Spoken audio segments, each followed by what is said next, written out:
Bom dia.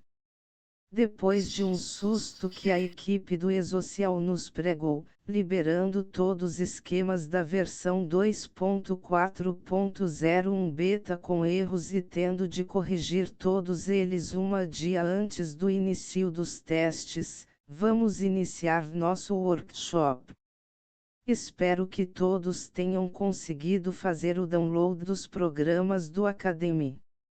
A solução apresentada é a que nosso colega Paulo Carlos Damori, a pessoa mais antenada com tudo que ocorre na mídia a respeito do eSocial, chama de grandão, isto porque para atender a todo e qualquer tipo de empregador, pequeno, médio, grande e com exigências que requerem muitos recursos dos aplicativos. Para o empregador doméstico já existe uma solução no portal do eSocial e para MEs, contribuintes individuais e pequenas empresas com até 7 funcionários deverá ser disponibilizada uma versão no portal via web. Para estes casos sugerimos utilizar a versão do governo. Para iniciar devemos clicar no executável ou ícone do Academy e a primeira tela que aparecerá é a tela para identificação do usuário. Todos vocês receberam um código de usuário e senha. Nesta tela de identificação, uma vez digitado o usuário e senha, o sistema abrirá um menu com as opções disponíveis. Inicialmente foram liberadas apenas 3 opções, e neste vídeo veremos apenas uma delas que é a referente ao cadastramento do evento empregador/contribuinte. Se quiserem alterar a senha, no alto das telas do Academy existe uma área para isto. Basta clicar alterar a senha, informar a nova senha e confirmar. A tela que aparece é uma tela padrão do Academy, com uma barra superior de comandos ou ícones, cada qual com um significado que iremos detalhando ao longo deste e outros vídeos nos momentos oportunos. Existe um conjunto de ícones referentes à navegação e posicionamento dentre os registros, um conjunto para manutenção das informações do registro posicionado e mais conjuntos referentes a consultas. Como pode ser visto passando o cursor sobre os ícones, o sistema mostra o significado do comando. Assim, para o primeiro conjunto de navegação temos, posiciona no primeiro registro, no próximo, no anterior ou no último. Para o conjunto de manutenção temos inclusão de novo registro e evento, alteração, exclusão, quando permitida. Eis que o eSocial permite a exclusão de determinados eventos ou se o evento ainda não foi enviado ao eSocial então pode ser excluído. Se já foi enviado e o eSocial permitir exclusão, o sistema gera um evento de exclusão. Quando solicitamos para incluir ou alterar, o sistema habilita os campos para serem informados.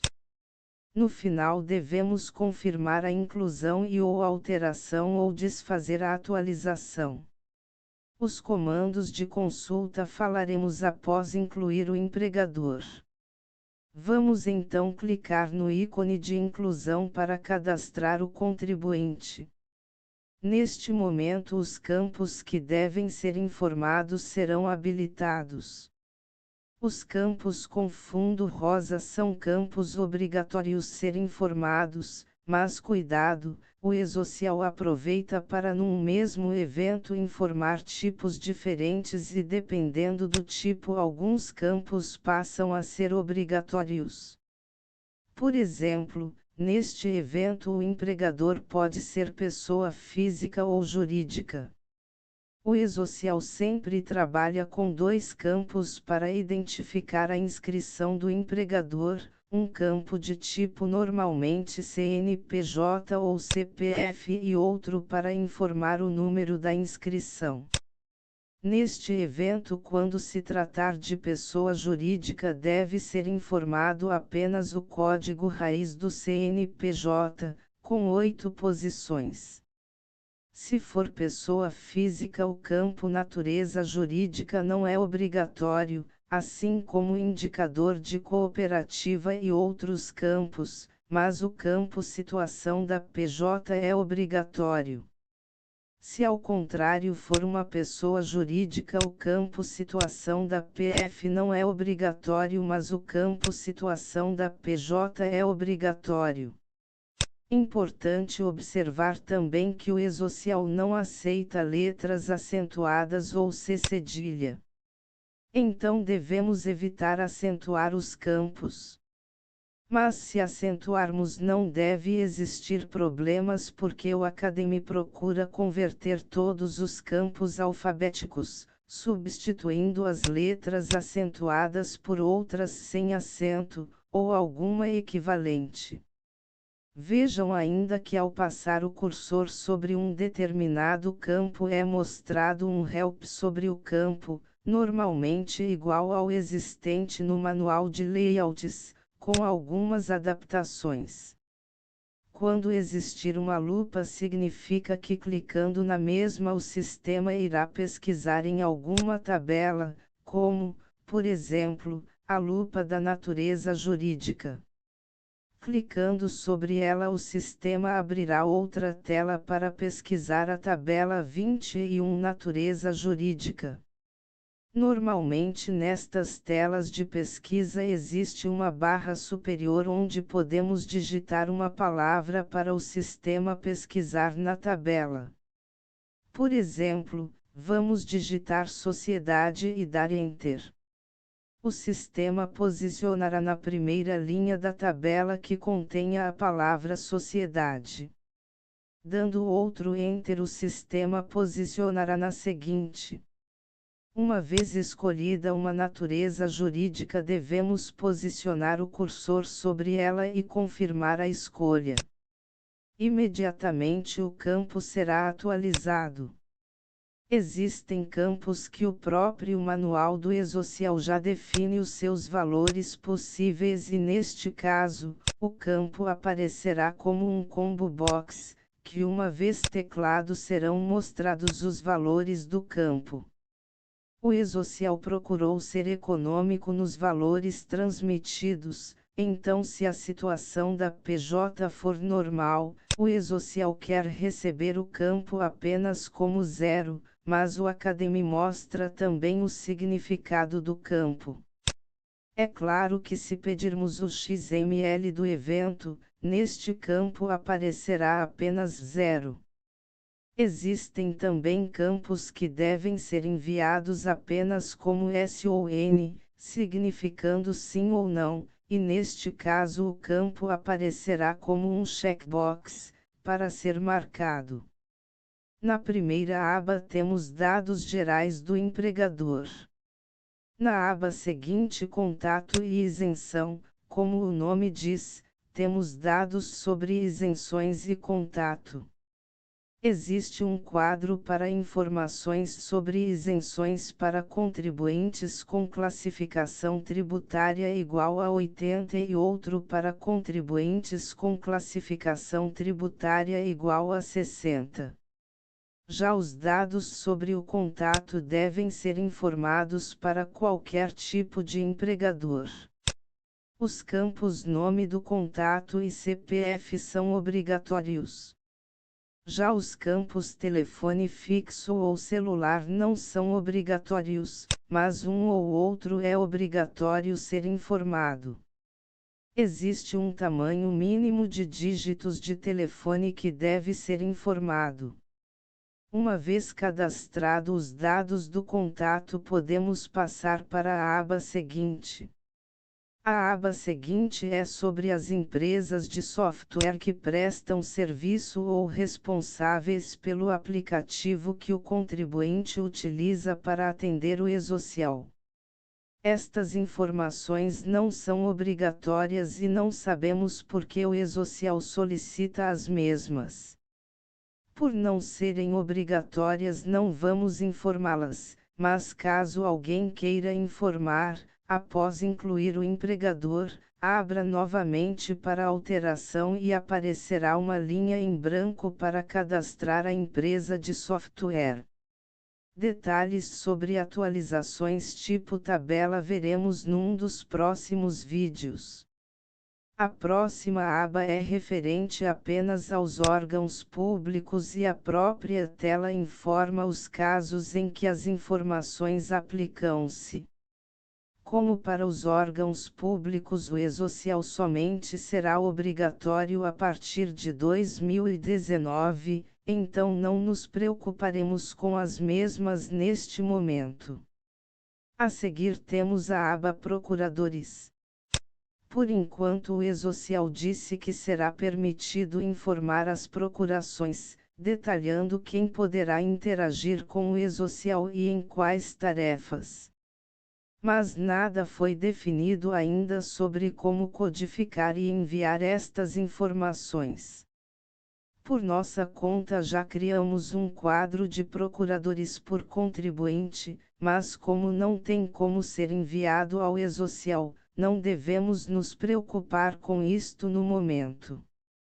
A próxima aba é referente à validade e controle. Todos os eventos do e-social têm informações referentes à validade e controle. O campo situação é atualizado automaticamente, existe para todos os eventos, começa como pendente, se não contiver erros muda para alterado, se recepcionado e aceito pelo e-social passa para confirmado e neste caso é atualizado também o campo recibo, que é um número que o e-social devolve certificando que o evento foi aceito e cadastrado. Existem outros valores para o campo situação e recomendamos a leitura do manual sobre situações dos eventos e lotes. Nesta tela existe também um conjunto de informações referentes às datas de validade das informações do evento. As datas de validade apenas existem para os eventos iniciais, empregador e tabelas. Isto porque para estes eventos não existe a opção de retificação. Se tiver alguma alteração deve ser informado a partir de quando a mesma deverá ser válida. Então numa alteração sempre deverá ser informada a nova data de validade. O campo fim de validade é opcional. Nas primeiras versões do e-social, ele era obrigatório, mas depois chegou-se à conclusão não ser necessário, pois se existe uma nova data de validade, significa que a informação anterior era válida até antes desta nova data. Um único caso que é obrigatório ser informado é no caso de encerramento de uma empresa em que todos os eventos iniciais devem ter a data final de validade informada, para que a empresa possa ser encerrada. Observar também nesta aba que existe um campo denominado CNPJ completo. Ele deve ser preenchido no caso de pessoas jurídicas quando o e-social exige que no número de inscrição seja informado apenas sua raiz de 8 números, mas depois na transmissão é exigido o CNPJ completo do transmissor e, como neste momento inexistem procurações, então este campo é utilizado apenas para efeito de transmissão, não sendo memorizado no cadastro do empregador no e-social. Bom, uma vez informados todos os campos podemos confirmar a inclusão utilizando o ícone apropriado para isto. Neste momento será feita uma validação pelo sistema e poderão ocorrer duas situações, ou o sistema não detecta erros, aceita a inclusão e envia uma mensagem de registro incluído ou então existem erros e o sistema não efetua a inclusão, listando os erros que devem ser corrigidos a seguir. Uma vez incluído o evento empregador, podemos discorrer um pouco melhor sobre os ícones, notadamente os de consulta. Como pode ser observado na barra de comandos, existem 3 grupos de comandos referentes a consultas de dados do evento. O primeiro é comum a qualquer registro do Academy, seja do módulo eSocial ou não. O segundo só existe no eSocial e o terceiro pode existir ou não nos demais módulos. Vamos falar então sobre o primeiro conjunto, comum a todo o IRP Academy. O primeiro comando com um ícone em forma de clip serve para anexar documentos ao evento. Isto é importante, por exemplo, para o evento de vínculos ou admissão de um trabalhador, onde podemos anexar cópias de sua carteira profissional, declaração de dependentes, documentos pessoais e outros. No caso do contribuinte, podemos fazer uma consulta ao portal da Receita Federal, imprimir a situação da sua inscrição no formato PDF e anexar no evento. Para tanto, devemos clicar no ícone e uma outra tela aparecerá. Todos os campos são opcionais e devem ser utilizados para efeitos do motor de pesquisa de documentos por parâmetros. O único campo obrigatório é o arquivo-fonte. Devemos posicionar o cursor neste campo, clicar sobre o mesmo 2 vezes e depois clicar o botão direito do mouse. Aparecerão algumas alternativas e devemos escolher inserir arquivo e será aberta a janela padrão do Windows para seleção de arquivo. Uma vez escolhido o arquivo, pressionar a tecla Insert, o arquivo será incluído, aparecerá uma mensagem de inclusão efetuada e aparecerá uma linha em branco para o caso de inclusão de mais documentos. Para visualizar o conteúdo de um documento anexado, basta posicionar o cursor sobre a linha, clicar com o botão direito do mouse e selecionar Visualizar. Com isto, o documento será aberto. Frisamos que uma vez anexado o documento, mesmo que ele será excluído do seu endereço original, o documento continuará existindo no banco de dados. Para remover um documento anexado, fazer o processo inverso e selecionar Remover. Fechando a tela aberta, voltamos para a tela do evento. O próximo ícone é o referente ao log das atualizações do evento. No nosso evento efetuamos apenas a inclusão, então o valor anterior dos campos está em branco. São mostrados os campos do evento e todas suas alterações, valor anterior, novo valor, quando e quem alterou. Se o evento todo, ou apenas alguns campos, ou nenhum campo deve ter seu histórico gravado, faz parte dos parâmetros do sistema e não é objeto deste workshop. Por último, o último comando deste conjunto é de impressão de formulário, cujo ícone representa uma impressora. Se o evento possuir um formulário que possa ser impresso, o ícone estará habilitado e podemos imprimir o mesmo em PDF. No caso do contribuinte, existe um formulário no Academy. O conjunto seguinte de comandos é exclusivo para o módulo do eSocial. O primeiro, ocorrências do eSocial, como o próprio nome diz, mostra todas as ocorrências de comunicação deste evento com o eSocial, como os lotes em que foi enviado, datas de envio, protocolos, respostas e outras informações. Enquanto o log pode registrar as alterações campo a campo, este comando mostra os registros da comunicação com o eSocial.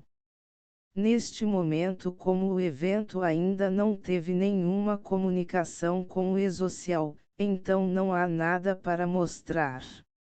O comando seguinte validar XML do evento e representado por um ícone que contém a palavra XML. Na realidade, uma vez clicado, possui três opções: gerar o XML, gerar e validar contra o esquema e validar e gerar e formar lote.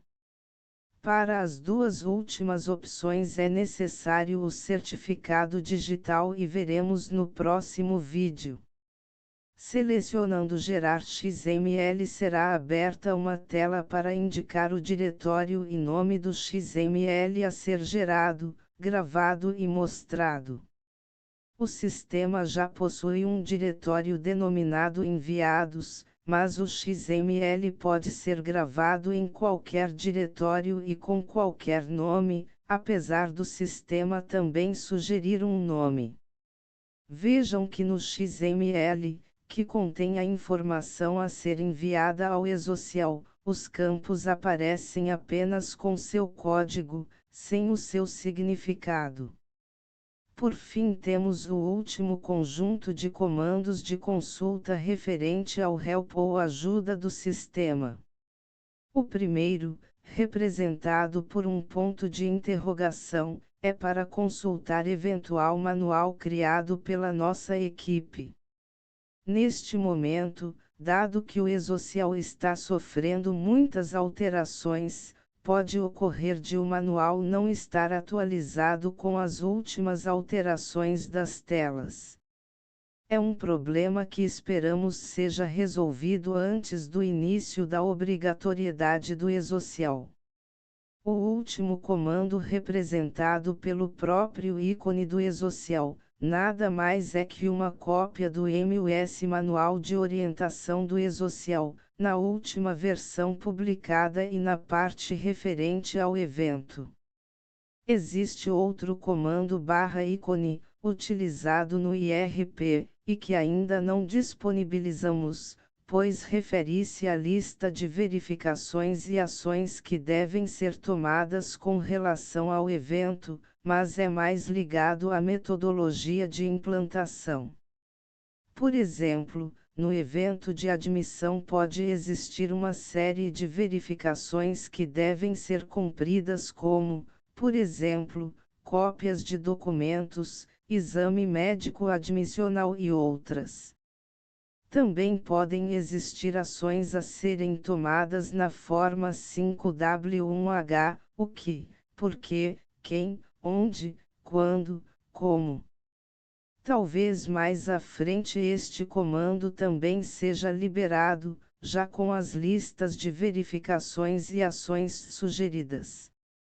Com isto creio que findamos o que tínhamos para mostrar quanto ao cadastramento do evento S1000 Informações do Empregador Contribuinte Órgão Público, que é o único evento obrigatório ser informado em 8 de janeiro de 2018 pelas empresas com faturamento igual ou superior a R$ 78 milhões. Existem outros eventos iniciais que também devem ser informados nesta primeira fase, mas segundo a documentação, o prazo para estes eventos é quando eles forem utilizados nos eventos periódicos e não periódicos. No próximo vídeo iremos detalhar como transmitir o evento para o eSocial e consultar os resultados da recepção e processamento e logo em seguida iremos tratar dos eventos referentes aos estabelecimentos e lotações tributárias. Até breve.